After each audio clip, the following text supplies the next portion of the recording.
পবিত্র হজের আনুষ্ঠানিকতা শুরু। মিনায় অবস্থান করছেন লাখো হাজি। কাল রওনা দেবেন আরাফার উদ্দেশ্যে।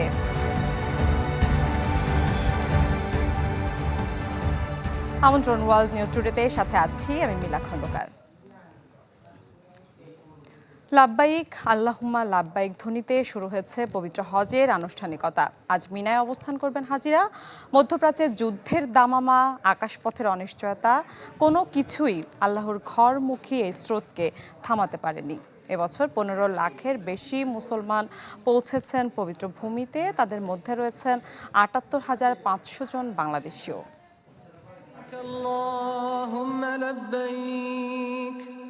لبيك لا شريك لك لبيك লাব্বাইক আল্লাহুম্মা লাব্বাইক, এই পবিত্র ধ্বনিতে আজ মুখরিত মক্কার আকাশ বাতাস।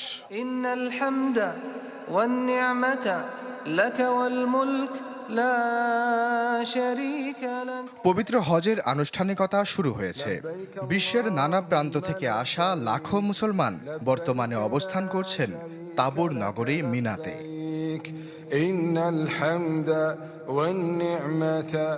আজ দিনভর মিনায় তাঁবুতে অবস্থান করবেন হাজিরা।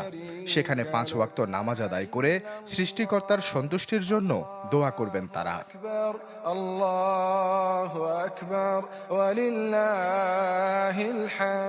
আগামী দিনগুলোতে ধাপে ধাপে হাজিরা পালন করবেন হজের মূল আনুষ্ঠানিকতা।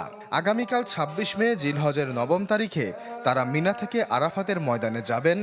সূর্যাস্ত পর্যন্ত সেখানে অবস্থান করবেন এবং খুতবা শুনবেন। এরপর মুজদালিফায় রাত কাটিয়ে সংগ্রহ করবেন পাথর। 10 তারিখে মিনায় ফিরে জামারাতে প্রথম পাথর নিক্ষেপের পর মক্কায় গিয়ে তাওয়াফুল ইফাদা ও সাফা মারওয়া সাই করবেন।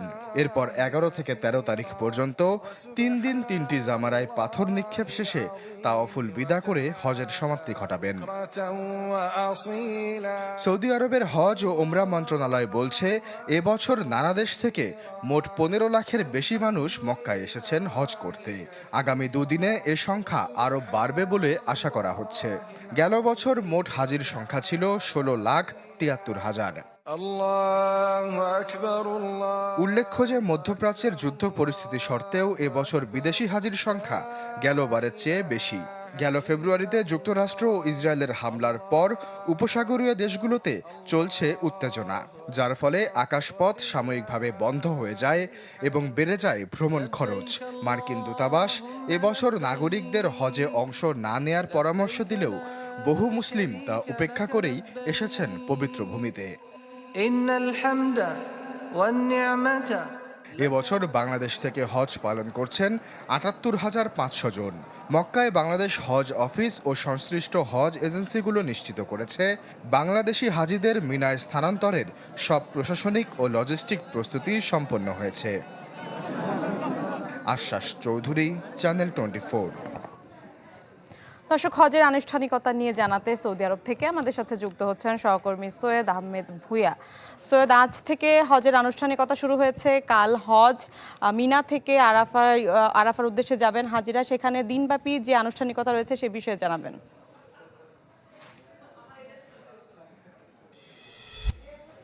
সবচেয়ে মুসলিম তথা শুধু সৌদি আরব না, মুসলিম উম্মার সবচেয়ে বড় যে হজ কার্যক্রম সৌদি আরবে, সে হজ কার্যক্রমই কিন্তু আজ গতকাল থেকে কিন্তু মিনার উদ্দেশ্যে সকল হাজিরা কিন্তু যাচ্ছে। আজকেও কিন্তু হাজিরা বিভিন্ন ভাবে তারা কিন্তু মিনার উদ্দেশ্যে যাচ্ছে।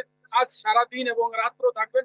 আগামীকাল সূর্য উঠার সাথে সাথে তারা কিন্তু চলে যাবেন আরাফার ময়দানে, যেখানে হজের মূল কার্যক্রম শুরু হবে মসজিদ নামিরাতে। এবং মসজিদ নামিরাতে যখন খুতবা দিবেন শেখ আব্দুর রহমান আল মদিনার প্রেস ইমাম খুতবা দিবেন এবং খুতবার আরবিতে হবে। এই খুতবাটি বাংলা ভাষা সহ মোট 50টি ভাষায় এই খুতবাটি ট্রান্সলেশন হবে এবং বাংলাদেশিদের জন্য এই বাংলা ভাষা যিনি খুতবাটি করবেন, বাংলা করবেন, তিনি বাংলাদেশি একজন ডক্টর খলিলুর রহমান। এছাড়াও এই যে হজের যে মূল কার্যক্রমটি সেখানে আরাফাত ময়দানে হবে। আরাফাত ময়দানে সারা এই 17 থেকে 18 লক্ষ, যেখানে 17 লক্ষ লোক অলরেডি সৌদি আরবের মিনাতে কিন্তু পৌঁছে যাবে। আজকে এশার নামাজের আগে তারা 5 ওয়াক্ত নামাজ এবং কেউ এশা এবং ফজরের নামাজ পড়েই কিন্তু তারা ফজরের নামাজ পড়া শেষ করার সাথে সাথে তারা আরাফায় যাবেন। আরাফাতে গিয়ে থাকবেন এবং আরাফার সূর্য অস্ত যাওয়ার সাথে সাথে তারা কিন্তু মুজদালিফায় যাবে। কিন্তু এই যে হজের কার্যক্রম সর্বোচ্চ দেওয়া হয়েছে এবং সেখানে আমরা আজকে পর্যন্ত জানতে পারছি সৌদি লজিস্টিক টিমের মধ্যে প্রায় 170টি টিম, প্রায় তারা আরাফা এবং মুজদালিফার মধ্যে ডাক্তারি টিম সেখানে প্রস্তুত রয়েছেন এবং সকল হাজিরা আমাদের বাংলাদেশের ধর্মমন্ত্রী আছেন এবং ধর্মমন্ত্রীর নেতৃত্বে আমাদের বাংলাদেশি যে ৭৯,১৬৬ জন হাজি সকলেই কিন্তু আমি কনফার্ম করেছি তারা সকলেই কিন্তু মিনাতে পৌঁছে গেছেন বা বাকি কেউ এখন পর্যন্ত মক্কায় নেই। বাকি যারা যদিও কেউ থেকে থাকে তারা কিন্তু সবাই আসরের আগেই চলে যাবেন। পাশাপাশি আপনাকে জানিয়ে রাখি এখানে সৌদি রাজকীয় অতিথি হয়ে কিন্তু বাংলাদেশ থেকে এসেছেন বাংলাদেশের সেনাপ্রধান ওয়াকুজ্জামান এবং বিরোধী দলীয় নেতা ডক্টর শফিকুর রহমান। এছাড়াও বিশ্বের বিভিন্ন দেশ থেকে কিন্তু অনেক রাষ্ট্রপ্রধানরা এসেছেন। আমরা জানতে পেরেছি প্রায় 16 থেকে 17টি দেশের রাষ্ট্রপ্রধানরা এই হজে আগামীকালকে তারা কিন্তু ইয়াতে থাকবেন, এই আরাফার ময়দানে থাকবেন। আরাফা থেকে মুজদালিফা যাবেন, মুজদালিফা থেকে তারা কিন্তু আবার হয়ে মিনাতে আসবেন। এই হজের যে মূল কার্যক্রম এবং সৌদি আরব যে সর্বোচ্চ নিরাপত্তা দিয়ে এখানে আপনি জানেন যে বহির্বিশ্বের কোন পরিস্থিতির কারণে তারা কিন্তু সর্বোচ্চ নিরাপত্তা দিয়েছেন এবং জি সৈয়দ আপনি বলছিলেন ৭৯,০০০-এর বেশি বাংলাদেশি মিনাতে এখন অবস্থান করছেন, তারা কি বলছেন এই হজের সার্বিক প্রক্রিয়া নিয়ে সন্তুষ্টি প্রকাশ করেছেন কিনা? সাথে আরেকটু জানাবেন যে ২৭ তারিখে সৌদি আরবে ঈদ হচ্ছে, সেখানে সার্বিক প্রস্তুতিটা আসলে কেমন ঈদ ঘিরে? পশুর হাটের ব্যাপারেও একটু জানতে চাই আপনার কাছে। দেখেন আমি 2 জন সাধারণ হাজির সাথে টেলিফোনে কথা বলেছি, তারা কিন্তু জানেন তারা সবাই তাঁবুর মধ্যে আছেন এবং তাঁবুতে আপনি জানেন যে সৌদি আরবের কিন্তু এখন বর্তমানে আজকে 37 সেন্টিগ্রেড সেলসিয়াস কিন্তু গরম, এই গরম আগামীকাল বাড়তে পারে সৌদি আবহাওয়া অধিদপ্তর কিন্তু জানিয়েছে। তাহলে এই জন্য হাজিদেরকে কাউকেই তাঁবুর বাহিরে যেতে দিচ্ছে না এবং তারা কঠোর অবস্থানে কিন্তু তাদেরকে রাখছে।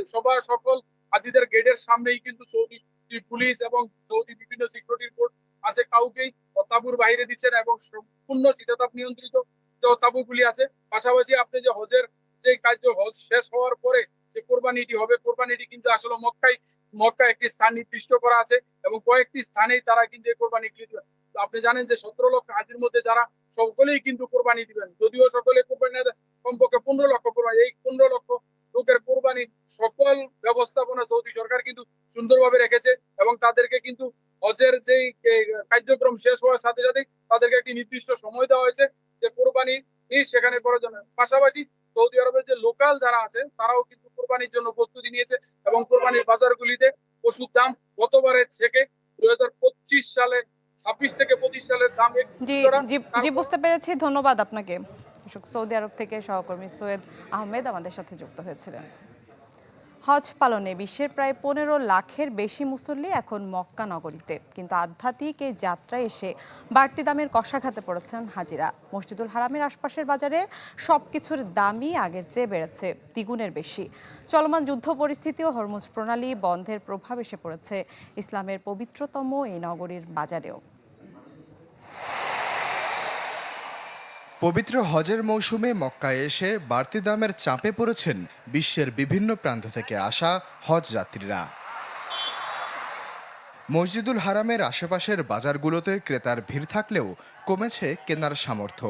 গ্র্যান্ড মসজিদ সংলগ্ন মার্কেটগুলোতে স্যান্ডউইচ বার, জুয়েলারি শপ এবং পোশাকের দোকানে ভিড় থাকলেও হজ যাত্রীরা বলছেন আগের বছরের তুলনায় এবার টাকার মূল্য অনেকটাই কমে গেছে। যুদ্ধ এবং হরমুজ প্রণালী বন্ধের কারণে সরবরাহ শৃঙ্খলে যে ধাক্কা লেগেছে এবং তেলের দাম যেভাবে বেড়েছে তার প্রভাব পড়েছে বিশ্বজুড়ে পণ্যমূল্যে। আমি উপহার কেনার জন্য বেরিয়েছিলাম এবং দেখলাম সবকিছুর দাম আমার প্রত্যাশার চেয়ে বেশি। মানে আমি আগে যখন এখান থেকে জিনিসপত্র কিনতাম তখন দামগুলো আরেকটু কম ছিল, এমনকি সোনা, রূপা এবং পারফিউমের দামও স্বাভাবিকের চেয়ে বেশি মনে হচ্ছিল। রূপার গহনার ওপর মূল্যবৃদ্ধির প্রভাবে কমেছে বিক্রি, আগের মতো ক্রেতা আর নেই। সত্যি বলতে রূপার চাহিদা কমে গেছে, কারণ এর দাম কিছুটা বেড়েছে, তাই চাহিদা আগের মতো নেই, ক্রেতাও আর নেই। বিশ্লেষকরা বলছেন 5,000 রিয়ালে এখন যা কেনা যাচ্ছে আগে তা মিলত মাত্র 2,000 রিয়ালে। দাম বৃদ্ধির এই প্রভাব হজ যাত্রীদের কেনাকাটার অভিজ্ঞতাকে আমূলে বদলে দিয়েছে। আগের বছরগুলোর তুলনায় ক্রয় ক্ষমতা দুর্বল, উচ্চ মূল্যের কারণে এবছর কেনাকাটা কমে গেছে। যে ব্যক্তি আগে অনেক জিনিস কিনতেন তিনি এখন উচ্চ মূল্যের কারণে কম কিনবেন। বিশ্লেষকরা বলছেন, হরমুজ প্রণালী সংকটের প্রভাব কতদিন স্থায়ী হবে তার ওপরই নির্ভর করছে আগামী দিনে মক্কার বাজারের চিত্র। আশ্বাস চৌধুরী, চ্যানেল 24। মক্কায় হাজিদের সর্বোচ্চ সেবা যে হজ কর্মী দিবেন তাদেরকে পুরস্কৃত করার ঘোষণা দিয়েছেন ধর্মমন্ত্রী শাহ মোফাজ্জল হোসেন। তিনি জানান, শীর্ষ সেবাদাতা কর্মীকে ৫ লাখ টাকা পর্যন্ত দেয়া হবে পুরস্কার। সে সাথে বলেন, কোনো কর্মকর্তা যদি সেবাদানে ব্যর্থ হয় তাদের শাস্তি দেয়া হবে।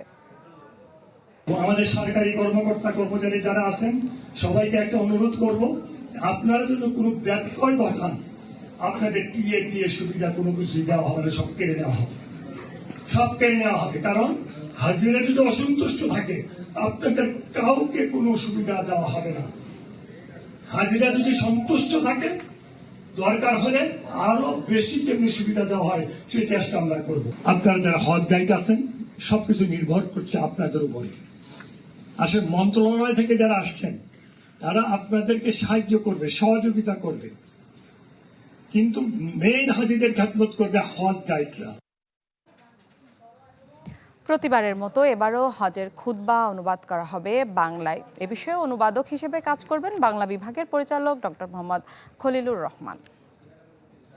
2026 সনের হজের খুতবা আরাফাতের ঐতিহাসিক মসজিদে নামেরা থেকে প্রদান করবেন মসজিদে নববীর ইমাম ও খতিব ফজিলাতুল শেখ আলী আব্দুর রহমান আল হুযাইফি হাফিজাহুল্লাহ ওয়া রাআহু। সৌদি আরবের সরকার খুতবার এই গুরুত্বপূর্ণ মেসেজগুলোতে সারা পৃথিবীতে ছড়িয়ে দেওয়ার জন্য খুতবার অনুবাদ কার্যক্রম গ্রহণ করেছে। এবছর মোট 50টি ভাষায় আরাফাতের খুতবা অনুদিত হবে এবং লাইভ সম্প্রচারিত হবে, যার মধ্যে আমাদের বাংলা ভাষাও অত্যন্ত সৌভাগ্যের অধিকারী। বাংলা ভাষার ঐতিহ্যের এই 7ম বছর। এবার নিয়ে 7 বারের মতো আরাফাতের খুতবা আরাফাতের ময়দান থেকে সরাসরি অনুবাদ বাংলা ভাষায় সম্প্রচারিত হচ্ছে। সারা বিশ্বের মুসলমানরা যখন পবিত্র কাবার সামনে দাঁড়িয়ে চোখের জল ফেলছেন আনন্দে, গাজার ফিলিস্তিনিরা তখন তাঁবুর ভেতরে বসে মোবাইলের ছোট্ট স্ক্রিনে সেই দৃশ্য দেখে বুক ভাসাচ্ছেন কষ্টে। স্বজনদের হারিয়েছেন আগেই, নেই ইচ্ছে মতো বেঁচে থাকার স্বাধীনতা। এবার সারা জীবনের লালিত স্বপ্ন হজে অংশ নেওয়ার সুযোগটাই হারালেন তাঁবুতে আশ্রিত ফিলিস্তিনিরা। টানা 3য় বছর ইসরায়েলি অবরোধে শুধু জীবন নয়, ইমানের পথরুদ্ধ হয়ে গেছে গাজার 10,000-এর বেশি মুসলমানের। পবিত্র হজের মৌসুমে লাখো মুসলমান যখন মক্কায় কাবার তাওয়াফ করছেন, তখন মোবাইলের ছোট্ট স্ক্রিনে হজের ছবি দেখে দীর্ঘশ্বাস ফেলছেন গাজার মুসলমানরা। ইসরায়েলি অবরোধ এবং রাফার সীমান্ত কার্যত বন্ধ থাকায় 10,000-এর বেশি গাজাবাসী গেল 3 বছরে হজ পালন করতে পারেননি। 2023 সালের 7 অক্টোবর যুদ্ধ শুরুর আগে প্রতি বছর কমপক্ষে 3,000 গাজাবাসী হজে যেতেন। গেল বছর অক্টোবরে যুদ্ধবিরতি হলেও ইসরায়েল গাজার 60% বেশি ভূখণ্ড দখলে রেখেছে এবং সামরিক অভিযান অব্যাহত রেখেছে। এই অবস্থায় খান ইউনিসে তাঁবুতে আশ্রয় নেয়া নাজিয়া আবু লেহিয়া জানান, যুদ্ধের আগেই তার নাম হজের তালিকায় উঠেছিল, কিন্তু যুদ্ধ সেই স্বপ্ন ভেঙে দিয়েছে। এমন গল্প নাজিয়া ছাড়া আরো অনেকের। আমার স্বামী আমাকে নিয়ে হজ করতে যাওয়ার জন্য আকুল ছিলেন, কিন্তু তার ভাগ্য সহায় হলো না এবং তিনি মারা গেলেন। আমি চিন্তিত, হয়তো হজ করার আকুলতা বুকে নিয়ে আমিও তার পথ অনুসরণ করে মারা যাব। এতদিনে আমার হজ করে ফেলার কথা ছিল। যুদ্ধের আগেই আমার নাম নির্বাচন হয়েছিল। আজ সে পথ আর খোলা নেই। সীমান্ত বন্ধের প্রভাব শুধু ধর্মীয় বঞ্চনায় সীমাবদ্ধ নেই, এটি গাজার অর্থনীতিকেও ধ্বংস করে দিয়েছে। প্যালেস্টাইন সেন্টার ফর পলিটিক্যাল স্টাডিজের 2026 সালের এক গবেষণায় বলা হয়, গাজার হজ ও ওমরা খাতে নিবন্ধিত 78টি ট্রাভেল কোম্পানি সম্পূর্ণভাবে বন্ধ হয়ে গেছে। সরাসরি মূলধন ক্ষতি ছাড়িয়েছে $40 লাখ এবং সৌদি আরব ও মিশরে আটকে আছে আরও 20 থেকে 30 লাখ ডলার। যুদ্ধের আগে এই খাত প্রতি বছর স্থানীয় অর্থনীতিতে $1.20 লাখ যোগ করত এবং 1,500-এরও বেশি মানুষের কর্মসংস্থান ছিল। আশ্বাস চৌধুরী, চ্যানেল 24। বিশ্বের প্রায় 200 কোটি মুসলমানের কাছে কাবা শুধু একটি স্থাপত্য নয়, হৃদয়ের কিবলা। সেই পবিত্র কাবার ঠিক মাথার উপরেই সূর্য এসে থামবে আগামী 27 মে। না কোনো ছায়া থাকবে, না থাকবে কোনো বিচ্যুতি। মহাবিশ্বের এই নিখুঁত মুহূর্তটি এবার মিলে যাচ্ছে ঈদুল আজহার সাথে, যা ঘটেনি গত 139 বছরে। আকাশ ও পৃথিবী যেন এক সুরে উচ্চারণ করছে এক অনন্য বার্তা। ইন্নাল হামদা ওয়ান নি'মাতা লাকা ওয়াল মুলক লা শারীকা লাক। বিশ্বের সব মুসলমানদের জন্য এবারে ঘটতে যাচ্ছে এক বিরল মহাজাগতিক মুহূর্ত।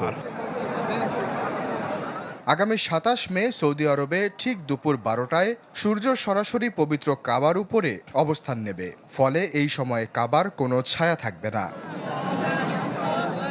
কাবার অক্ষাংশ 21.4 ডিগ্রি উত্তরে হওয়ায় এই ঘটনা প্রতি বছর 2 বার ঘটে। প্রথম মে মাসের শেষের দিকে, এরপর জুলাই মাসের মাঝামাঝি সময়ে। তবে এবারে এই সারিবদ্ধতা মিলে যাচ্ছে পবিত্র ঈদুল আজহার দিনে, যা ইতিহাসে বিরল। বিশেষজ্ঞরা বলছেন, আরাফাতের দিনের সাথে এই মহাজাগতিক সারিবদ্ধতার সর্বশেষ মিল ঘটেছিল 1993 সালে, আর ঈদুল আজহার দিন হিসেবে এটি প্রথমবার ঘটছে প্রায় 139 বছর পর। এদিকে সৌদি আরবের জাতীয় আবহাওয়া কেন্দ্র স্পষ্ট করে জানিয়েছে, সূর্যের এই সারিবদ্ধতা একটি স্বাভাবিক ও পুনরাবৃত্তিমূলক জ্যোতির্বৈজ্ঞানিক ঘটনা। কেন্দ্রের মুখপাত্র হুসেন আল কাহতানি বলছেন, এই ঘটনাকে অস্বাভাবিক তাপপ্রবাহের সাথে যুক্ত করার দাবিগুলো বৈজ্ঞানিকভাবে ভিত্তিহীন। তিনি জানান, তাপমাত্রা নির্ভর করে আর্দ্রতা, মেঘাচ্ছন্নতা, বাতাসের গতি এবং বায়ুপ্রবাহ সহ একাধিক জলবায়ু উপাদানের ওপর, কেবল সূর্যালোকের কোণের ওপর নয়। কেন্দ্রটি আধুনিক প্রযুক্তি ও সংখ্যাভিত্তিক পূর্বাভাস মডেল ব্যবহার করে আবহাওয়া তথ্যের নির্ভুলতা নিশ্চিত করেছে বলে জানিয়েছেন তিনি। কর্তৃপক্ষ সাধারণ মানুষকে আহ্বান জানিয়েছেন, গুজব এড়িয়ে আবহাওয়া বিষয়ক সব তথ্যের জন্য সরকারি সূত্রের উপর নির্ভর করতে। আশ্বাস চৌধুরী, চ্যানেল 24। দর্শক, এই ছিল আজকের ওয়ার্ল্ড নিউজ টুডে। বিশ্বের গুরুত্বপূর্ণ সব সংবাদ ও বিশ্লেষণ জানতে একই সময়ে চোখ রাখুন চ্যানেল 24 এর পর্দায়।